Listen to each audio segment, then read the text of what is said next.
Assalamualaikum warahmatullahi wabarakatuh. Perkenalkan, nama saya Winda dengan NIM 19230078. Di video kali ini saya akan mereview sebuah artikel yang berjudul Efisiensi Kantor Akuntan berdasarkan perspektif manusia yang berbeda, struktur sumber daya. Yang pertama yaitu pembahasan teori. Kantor akuntan memberikan layanan di mana sumber daya manusia adalah input kunci. Dengan demikian, tidak mengherankan jika kualitas sumber daya manusia sangat penting bagi kinerja operasi kantor akuntan.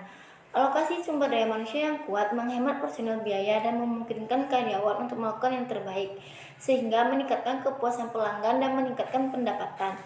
Menurut laporan survei 2013 tentang kantor akuntan, ada total 1042 kantor akuntan di Taiwan, terdiri dari 785 perusahaan mitra tunggal, 257 perusahaan mitra dua. Dibandingkan dengan tahun 2012, jumlah kemitraan tunggal menurun sebanyak 17 atau 2,1%, sedangkan jumlah kemitraan ganda meningkat sebanyak 9 atau 3,6%. Sebagai kelompok terbesar pada tahun 2013, jumlah perusahaan 20 orang berjumlah 930. Jumlah perusahaan dengan 49 orang berjumlah 76. Dan jumlah perusahaan besar dengan 99 orang berdiri dari 20 atau 1,9% dari total. Jumlah perusahaan super besar yang terdiri dari 100 orang atau lebih adalah 16, terhitung 1,6% dari total. Singkatnya, perusahaan menengah perlu kurang dari 49 orang adalah mayoritas terbesar. Perlu dicatat bahwa 4 besar adalah pemain yang dominan dan berpengaruh secara kolektif mempekerjakan 42,9% karyawan di industri ini. Selanjutnya yaitu kasus yang dibahas.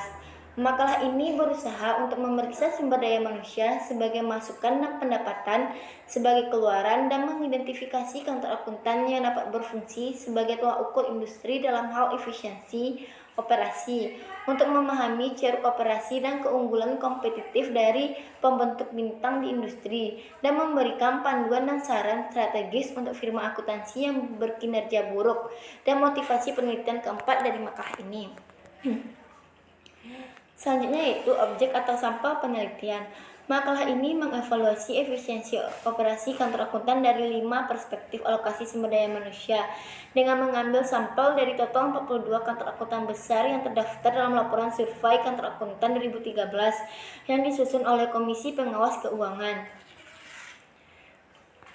Selanjutnya yaitu teknik analisis data. Makalah ini menerapkan teknik DEA dalam menilai efisiensi operasi. Namun, teknik ini terbatas pada pendekatan tradisional seperti model CCR, model BCC, atau indeks Marquis. Dengan kata lain, mereka berfokus pada nilai efisiensi dan indeks produktivitas dan tidak menerapkan modal super SBM untuk menganalisis kinerja operasi perusahaan penghitungan akun. Akibatnya, DMU dengan nilai efisiensi 1 tidak dapat diurutkan atau dibandingkan lebih lanjut. Hasil penelitian.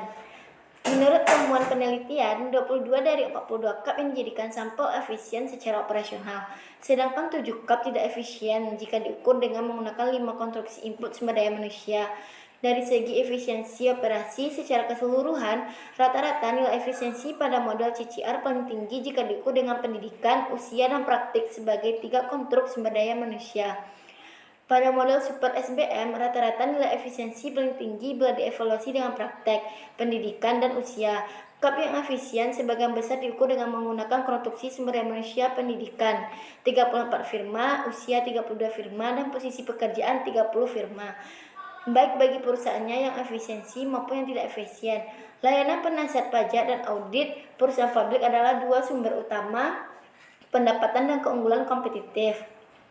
Makalah ini menunjukkan bahwa perusahaan akuntansi harus mengeluarkan lebih banyak pada upah sebagai input dan meningkatkan loyalitas karyawan dan meningkatkan kemauan mereka untuk bekerja. Baiklah, sekian hasil dari review artikel kali ini. Terima kasih. Assalamualaikum warahmatullahi wabarakatuh.